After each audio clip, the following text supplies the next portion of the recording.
Hein? Je suis que les élèves ne retournent pas à l'école demain. Je crois.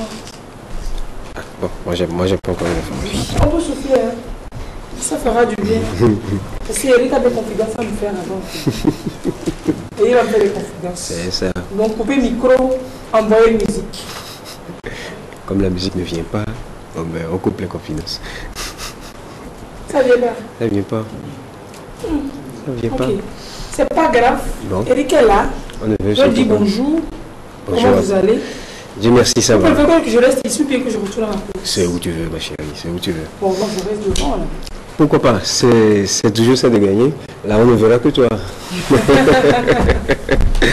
Alors, la série G2. La série G2. On parle de la G1, l'assistante de direction. Voilà. Et aujourd'hui, c'est les gens qui comptent beaucoup d'argent, mais ils n'en ont pas forcément autant. C'est les gens qui comptent beaucoup l'argent, mais ils n'en ont pas forcément. C'est une très belle définition des comptables.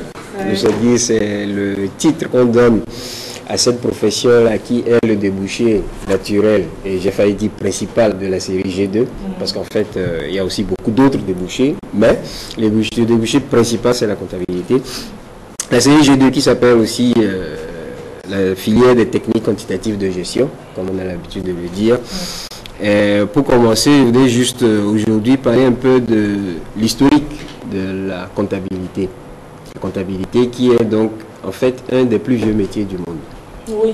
Un des plus vieux. Tant qu'il y a eu des richesses à gérer. À gérer. Et en fait, au départ, la comptabilité tire son origine de trois... La petite histoire de la comptabilité. La petite histoire. Là, voilà, on va faire très petit. Ça tire son origine de trois racines différentes. D'abord, c'était des esclaves qui ont eu la chance de recevoir une petite instruction de leur maître, à qui maintenant confiait la gestion des biens de la maisonnée. Donc c'est eux qui géraient un peu, ils devenaient une sorte d'intendant, géraient un peu le patrimoine de toute la maison. Donc ça a été une première source de la comptabilité. Ensuite, il y a eu le besoin qui a été senti de contrôler, de suivre les transactions marchandes qui se passaient entre les peuples, les différents commerçants, tout ça, parce qu'au début, ça se faisait sur les doigts. Les gens faisaient le commerce et comptaient sur les doigts. Puis après, ils ont commencé à compter les pierres, les roches, et voilà. Et petit à petit, ils ont commencé par écrire tout ça. Il y a eu des gens qui se sont spécialisés dans ça, voilà. Donc c'est aussi comme ça que les choses ont commencé à se dessiner. Et le troisième point le plus important, c'était l'influence de l'armée. L'armée, comptabilité? Oui. Est-ce que compter les hommes? Non. Lorsque l'armée... non, compter les flèches.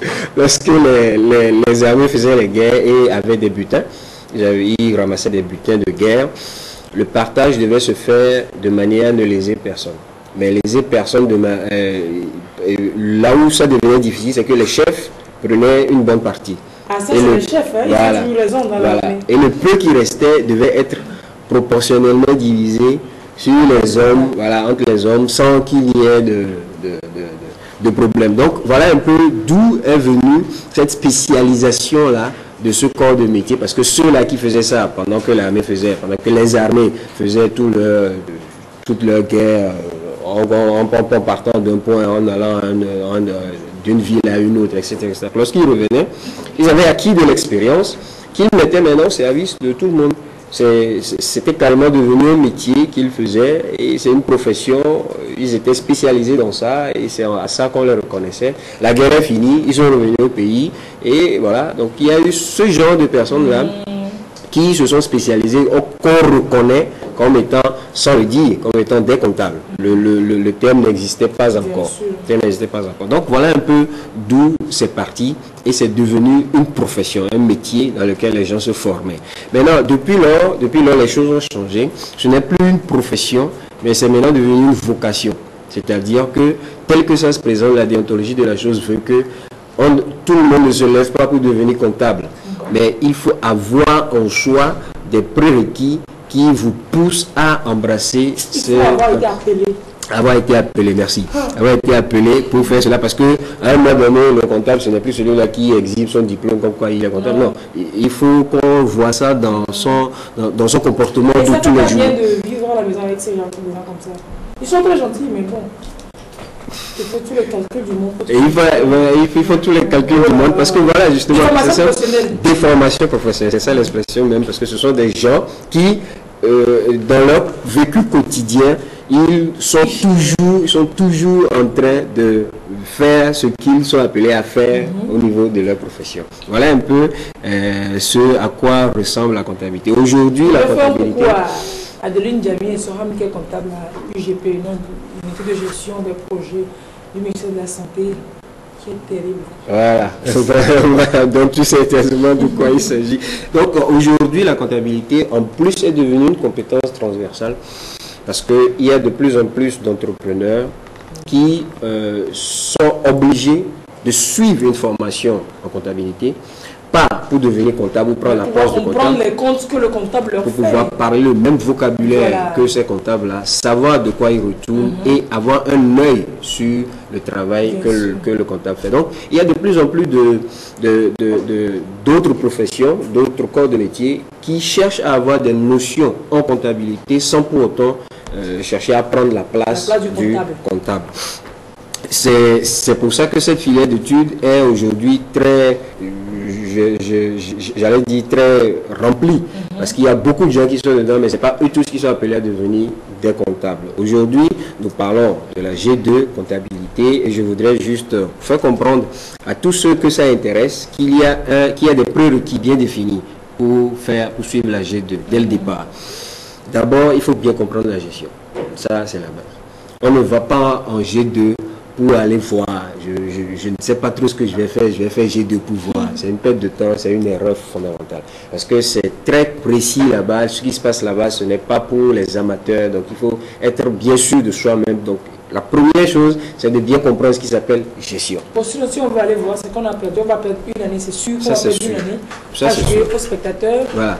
Et une année, ça va être même très long parce qu'on sera très ennuyé, très ennuyé parce que ce qui se passe là-bas, c'est très pointu. Ensuite, il faut bien comprendre le rôle du comptable dans le processus de gestion.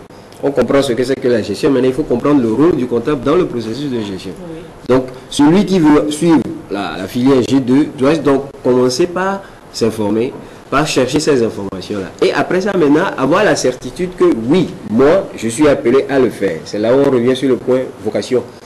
Il faut avoir la certitude que oui, je suis appelé à le faire. Ça me sied, c'est ce que je veux faire.